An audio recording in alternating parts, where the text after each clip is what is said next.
Hello, hello, hello everyone. Arizona Creative Minds Group. This is me. I'm Aditi. What do you need to know about me? Okay, I'm a model. I'm also a dancer. I'm also a host, as you can see, and I'm also a data scientist working in the Valley in Arizona.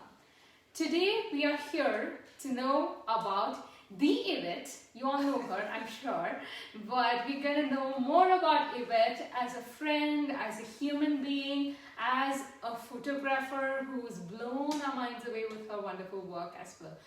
We're going to know everything in this short time that we have, and we're going to keep doing this. We're going to keep knowing more about Yvette. We're going to keep knowing more about all of you in this community every week moving forward.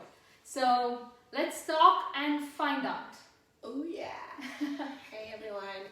Thank you so much. You forgot to mention. Yes. So we are going to be working together closely to kind of get to know more about you guys and share your passion with us and yeah, all the good stuff. So here we go. I'm having Aditi over. Yes, thank you, Yvette. Let's start, Yvette. Like, we want to know Yvette as a human being. We know you as this amazing photographer, amazing fitness instructor, and all of those things. But now let's get a little bit personal. Go ahead and tell us more about your family, where you're from. We'd love to start there. Okay. Get ready. Put on your seatbelt and fasten it. Let's get a ride going. Anyway, so again, I'm Yvette Meek, middle name Haja, but I changed that. So it just kind of says my middle name Haja. But I'm from West Africa, Guinea. I've been in the US for about, I could say 12 years, 10, 12 years, I think so. I'm still kind of checking it out. But anyway, I have been here that long, so I'm American now, right? Yay! But I know my accent doesn't really give that away. But anyway, so jumping into that, I'm from the large family of 14 girls from my mom, and my dad married 3 wives. But each of them, you know, they have 4, but my mom had 14 because she was 11. But anyway, she was a lucky one to have 14 girls, and they're all girls, so we did not have any boy in the family. But which was fine. But in Africa, having a boy is a big deal because if you have a boy, he's got to keep your name along. It keeps going. But no boy, you will screw. So my dad would probably screw up. But that's the way things are. But anyway, talking about that. So all my families, and we are live in the same place, and from the big family. I think it's kind of repeating voice. That's okay. Yeah, it is a big family of 14 girls, and a girl in Africa, that's not an easy life, right? No. It is not an easy life being a girl in Africa, but because the guys are treated like a king, whatever, because he's a guy, he's do everything, so you treat him like he's a king. But being a girl is very hard. So from our culture, like having, and sometimes again in Africa it's totally different from here, and having food to eat were more of the difficult like ever you can imagine. And a farm girl, right? No food, nothing. You gotta go on the farm and hustle. It was all hustling. And also you had to get married really soon too, right? Yeah, and you gotta get married at the age of 14. And I said, I don't want to get married at 14, so I'm gonna peace out of here. But before then, coming to that as a girl, when you turn 13, because you're going to be 14 and getting married is a big deal, right? So you have to go to the society bush. Guess what the society bush is? You have no idea what it is. But a society bush is where they have about 10 to 20 girls into one place and put them all in this room, and they get to cut your clitoris.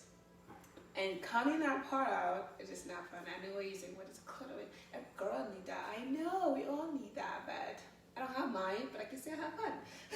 But I get to cut that out because you're turning that big age that you're going to get married and become a woman. So you don't need to take that anymore. And which is like, really? But again, in your culture, you don't know what to expect. You just feel that it's life. That the way things is everywhere else you go, because that is what you were born into, and that how things should be. So you get that cut off, and you guys stay there for about a month. You heal up, and what do they use to cut it? It's like a razor blade. Excuse me if I'm not pronouncing it right. It's a razor blade that they use to cut that off, and then it heal up, and he gets to stay for a month, and we stay for a month. And now thinking the clitoris, it get dried out, and they'll cook it in the food, and you guys are going to eat it. I know, right? It sounds like you're eating your own body, but and that is where you swear that you don't tell anyone about it. Put in the food, put in your hands, close your eyes, and eat it, and you're good. So I probably eat myself. I know it doesn't sound good, but that's just how things are there. But that is like the big age, you're getting to that age that, okay, I'm gonna be a woman, and then all this is done, and I'm ready to go. But I was like, no, I'm not doing this. After they did that, I ran away at 14, and I went to Ghana. Sorry for class. And I went to Ghana. So, and Ghana is where it all started. And that's where you met your husband, right? Yeah. Not immediately, of course, like years later. Exactly. like years later, but that's where you met your husband, and you guys had life together there, and then so like about 2 years. Yeah. 2 years, and then we moved to the US. Yeah. Now, okay, so that's a cultural part that not many people know that almost every woman in Africa faces. It's a part of most women. Most women, because it's different culture in Africa. Not all part of African does that, but the culture that I'm from, Mandingo, and there's some other culture that will do that. They'll cut your clitoris, and then you becoming a woman, and then they'll put like a certain mark on your back and your bottom, and then I don't know that marking or whatever, but yeah, it's part of the thing. Yeah, so that's a very unique part of the culture that I learned from you, Yvette, for sure. Each place has its own way of celebrating it, or I mean, I'm being kind by saying celebrating it, but still, yes. Yeah. Now, coming to the US, right? It could not have been an easy transition for you because you come from a totally different culture and that's all you know, and then you're coming here in the US and it's completely different. So what is that one challenge that you want to share with us when you came to the US and you were trying, as you're trying to cope? What is that one challenge that you had? What else happened? The language barriers. It's very, very hard. And again, I'm still learning it, but the language barrier is still hard. Came here, I need to do ESL. I have to go to a second language and do the ESL classes. And then from there, I started to be a medical assistant because I actually wanted to go into production, but people are like, what is that? You're not going to make money. You got to go into nursing. You got to do this. But then I really know sometimes it's really hard to follow your passion when people keep telling you, go to direction or do this, do that because it will bring you quick money. And it's not always good to follow that. Sometimes it's good to follow what's in here. But I did that, and then I worked in the hospital for about 5 years. And it was a good run. I did a medical assistant, I did medical building, so I got to work different part of the hospital, which was an amazing experience. And then I get to touch base with other things. I have a little bit into fitness, but because I was working and spending more time, so I didn't really put too much to it, but I was still doing, working out. And then I get to touch base, started doing different things. I was into everything because I didn't get to do it when I was growing up, so I wanted to do everything I can. I had to do rollerblading, I learned how to rollerblade. I mean, like anything, you name it, because I was so like, oh my God, there's all these things that I can do. I don't want to do them. And my husband like, girl, you can do it at all. You can do it. I said, well, I'm going to try. That's good, actually. I mean, I think this is a challenge that any immigrant would face while going into any country for that matter, but US is a place which welcomes like people from all across the world. And also learning English, actually movies, like TV shows and stuff helped me. Guess what was the first TV show that was? Sex in the City. That's interesting. I was so amazed with Samantha and how they were talking and how they were using all these things she was saying. I was like, wow, this is so good. I want to learn what she's saying. So she actually kind of helped me. That's why I went to learn English. And again, I'm still learning it. And guess what? Now I have my 6-year-old that kind of helped me when I say things about pronouncing. I'm not pronouncing it right. He said, "Mommy, can you add an S to that word?" I was like, "Oh, Master, thank you. Thank you. I don't know what to speak English." She said, "Yeah, I will teach you. Thank you." And I'm sure I'm going to be learning this for the rest of my life. And there's some things that people will say, I have no clue what they're saying. And I'm like, hold on, let me Google it and see what you're saying. What does that mean? What does it mean? So someone tell me text, I'll try to Google, what does it mean? So the English barrier, the language barrier is very hard. Yeah. And sometimes forgive me if I don't pronounce some things right, because I just feel like, oh, I'm saying it right, but actually no, it doesn't sound like that. Or you can say it in some word, it's just so difficult for me. Well, see, your right is going to be your right? Then you can't expect everyone to talk the same way, and I think, and I think that's kind of an acceptance that is there in the US more than any other country, to be very frank, because US has seen for years to come, people coming from different countries, so I feel people who are locals here are able to adapt more towards other cultures than any other country, and I guess we all are blessed with that for sure. Yes. Yeah, which is amazing. Up to now, when I write, I always have to, send to somebody who speaks proper English to look at it. It's like, hey, am I saying gibberish here? Is it right? Am I saying it right? That's an interesting challenge, and I'm sure that's a challenge that almost all of us face at some point. All of us immigrants face at some point in time. Okay, so that's good. And now, if there is one important quality about you, right? One quirk about you, or one thing about you that you want us in the community or your friends to know, what is that one thing that stands out about you that you want to share? Really? You want to know? Yes, we want to know. I am crazy. Crazy in a good way. Okay, good. I am fun. I like to hang out with people. I love to bring people together. I love bringing people together. I like to hang out with people. And that is a community that we don't have in Africa, in my culture where I'm from. Because we don't do that. It's like you spend your whole day on the farm. What time do you have to go and sit with people? And if you're sitting with people talking, what are you guys talking about? Nothing. Because there's nothing to talk about. In the morning, you get up and go on the farm, you find food, you come back and eat and watch the moon, and you go to bed and you do the same thing over again. That's all. So I get to learn more about being in the community. And the community is very, very helpful. It helps you, it's there for you to listen to you and kind of help you and guide you to so many directions. So I love being part of a community, and I really want to create a community like that here. And this is where we are. And yeah, and I think and you don't give up easy. I mean, when you feel that you face a challenge, I've noticed that, at least me, I probably tried 2-3 times, and I'm like, it doesn't happen. It does not happen. But I've seen that you just go behind it. I'm one person who don't give up easily, because I feel like I just have that strong will in me, and even my mom used to say, "Wow, this is crazy. I'm afraid of who I give birth to," because I am very persistent, and I am very, how do you call the other word? I just do things. That's a word. Impulsive. Impulsive. Yeah. Thinking. You see that? I can say it. I know what I want to say, but I can't say it the right way. But I'm very impulsive, so I can call it a bad and a good, and persistent. Like you say, it's good because I don't give up easily. But I want something. Damn it, I'm gonna do everything in my power to get it. And sometimes when you start something new, people don't know what it is. They're afraid. I don't know if I want to go into it. And it doesn't mean they're not watching or they're not listening. They are, but I want to know if it's going to benefit them.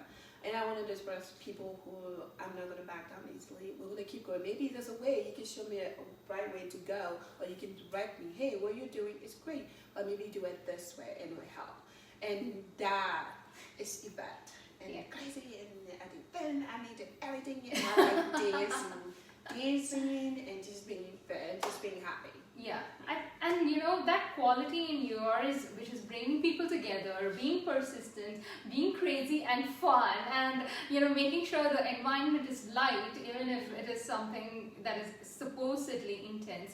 I think that works a lot into your photographic career as well. It does, because when I prepare in front of my camera, I wanted to be very comfortable. I do everything in my power to make you comfortable and laugh, and I incorporate that with some music. I was like, go, body, let's dance it, let's dance. Very important, very important, you guys. I mean, I've modeled with Yvette, and to be frank, it gives me a lot of pleasure to say that I've worked with her multiple times, and every time we break into a dance. Even the first time we met, I mean, I just met her like 5 minutes, and then we started dancing. That was the thing, the connection between us, and I think that's an important trait to have, to make sure that even though you're trying to meet an objective, to not lose the fun part, so that everyone feels involved, everyone is having fun, they are getting some happiness and mental peace at the end of the day, and you're creating something wonderful as well. Exactly. Yeah. Be connected, be the person you want to see, be lively, but you can come and say, hey, you're here to do pictures. Okay, you can stand right there. No. Get her involved, get them involved, make them laugh, make them feel at ease. Like, you'd be like, oh, okay, I see what you're doing, I see you, let's do it. Yeah, good. So how did you get into this photography? I mean, you had a life which was very different from photography, and then everything. Then how did you get into this photography? Everything in my life. But for the past, 7 years, when we moved to Portland, Oregon, I've been all over the place because of my husband's job, which is great and bad. But when we moved to Portland, I become part of a group. So I used to be a model, like, I used to be a model before I get the mommy body, But I don't know what you're talking about. I don't know what she's talking about. She has a great figure. You have a great figure. Thank you. Yeah. I used to be a model, and then I would go, and sometimes we'll have like a group of models, 20 to 30 models, and photographer would go out and shoot, and it was so amazing. And I always wondered, hey, me, I'll post for you. Oh yeah, I'll post for you. And I was all over the place, but it was so fun. And then I get to meet a lady, her name was Nancy, and I got to work with her a couple of times, and she became my mentor, actually. And then I said, wow, this is interesting. I would love to try to shoot and see how I feel like. And you've been doing this for 7 years, and there are going to be like some good experiences that you've had, some bad experiences that you might have had. Then again, as a photographer, you might have had that one unique moment that is very close to you as a photographer. And what is that moment for you? And that would be my mentor. She was so amazing. I mean, like, she would set up a project to do and come up with everything, like how to do it, set up. I mean, like, all the little piece and details to put it together. Not just taking someone and stand them in front of the camera and say, okay, pose for me. Okay, do this. No. She's actually creating the project. And that project, setting it up, what the clothes are wearing, what the shoes are wearing, how they're going to pose, how the hair's going to be. I mean, like, all the details about it. And then after she shoots that project, she'll go into Lightroom, Photoshop, whatever, and set every single thing, how you edit this, how you do it. I mean, I was just amazed. I was like, wow, I want to be like her when I grew up, or when I be one of those great photographers. I really want to be like her, and I'm trying my best to kind of do that. I don't just like to shoot, I like to actually kind of plan my shoot, like what we're going for, like what the story that I want to tell for people to see. So I really kind of look up to her. She was amazing. Yeah, and that is like a unique skill that you get, right? You might have a vision, everyone would have a vision, but how do you work with all those million pieces to make that a reality, right? Yes. And how she not only made that a reality, she also, inspired you to take that up as a career, and that's amazing. And that's it's really so amazing. great. That's what a community is for, because we inspire each other. And there can be millions of photographers, millions of editing. There's can be a lot, but everybody has their own unique way of doing things, or what they envision to see. So there can be so many of us in our group, and everybody is going to do something completely different from what you're doing. And I guess that's what this group is also about. It's you could picture yourself as a model right now, and maybe just get this epiphany, oh, I should probably do photography, or I should probably be some designer or something along those lines. You could be a photographer today. You might get inspired by the community. You could be a business owner today who probably gets this idea, oh my God, I could incorporate this vision with this friend of mine. Maybe we can work together and make it a reality. And that's what this group is about as well. It's not about one individual. But it's a whole community. Yeah, and inspiring each other. Yes. A model, business person, photographer, designer. We're just there to inspire each other and grow and help each other grow. Don't bring us down, lift us up. And having these different people speaking to us, taking their time and giving their knowledge to us, I think that is a very amazing thing, that you want to be part of a community like that. Definitely, and we hope to have this community be one like that as well. So now sorry for interrupting. Okay. That is one of the things that encouraged me to actually start a group in Phoenix. That community is so needed. It's so great. There's so many groups around. Absolutely.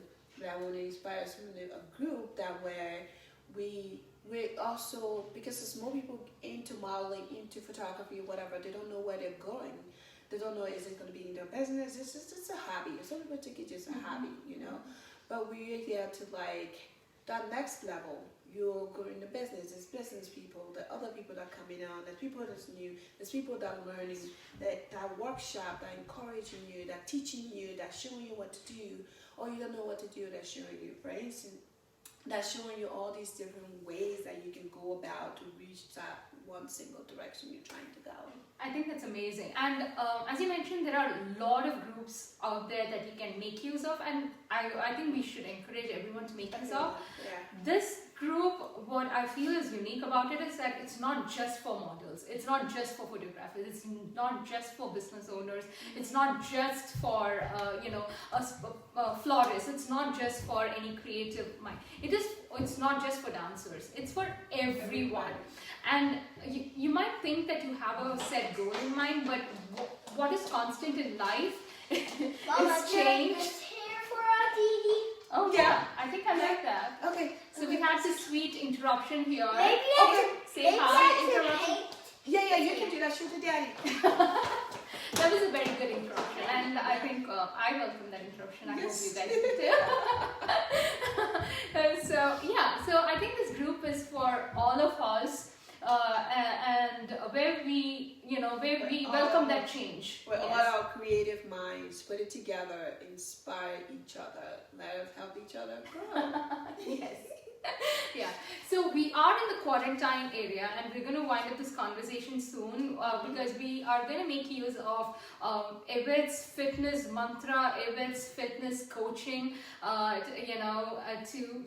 to try and get some tidbits from her that we can kind of lose our quarantine weight off. So Yvette, go ahead, share us your wisdom. Fitness is just right here.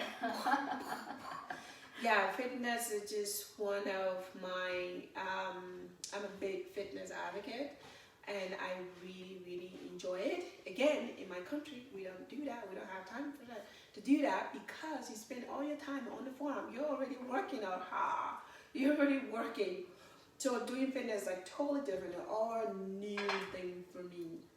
When I got into the fitness, I was like, oh my God, this is amazing.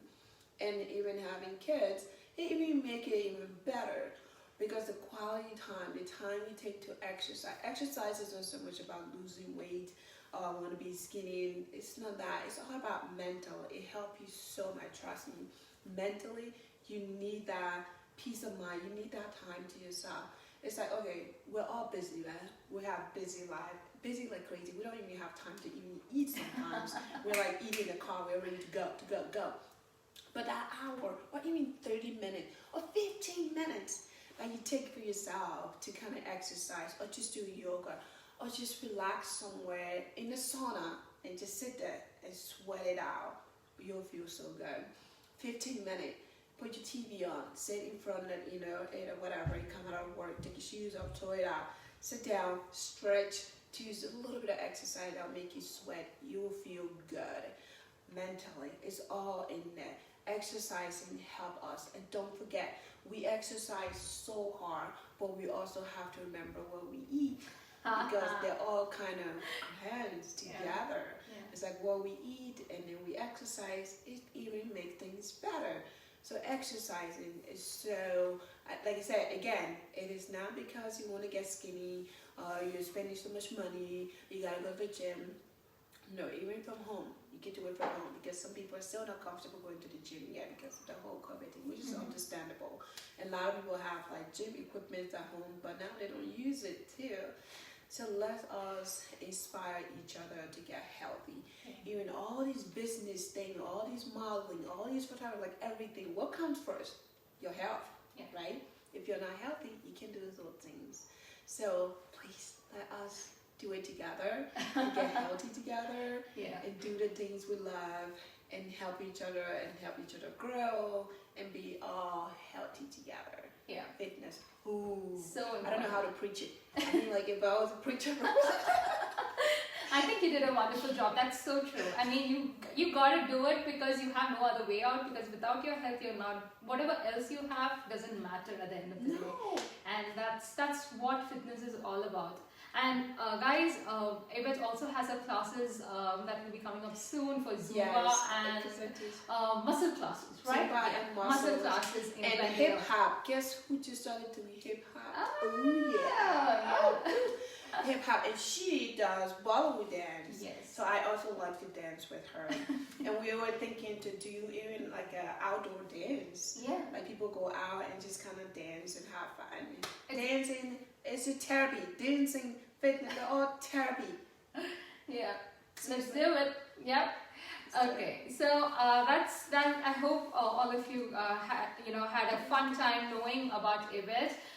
And Aditi. And a little bit about me too, I guess. And we're gonna have an event that's coming up on March 7th. And don't forget to be there. And March 7th is event. It's also going to be. So we're gonna have a guest speaker. We should be from the department to a school. They're gonna be talking a little bit about their school, and that is also the resources that somebody who is looking for a career or other things that want to know more about, the hair, the beauty industry, school, whatever to go to. They will be talking a little bit about that too. Those are the teaching and learning part that we were talking about. That a group, we're going to be teaching each other and learning from each other and expanding. So March 7th, put down on the calendar. You're going to be at the bowling alley. But anyway, there'll be more details to come on creating a flyer for that. And you guys come out. It's going to be from 12:30 to 3. That time, just, escape from home and just go and hang out with your girls and get to hear something. And it's Sunday, right? It's a Sunday. And it's a Sunday too, yes.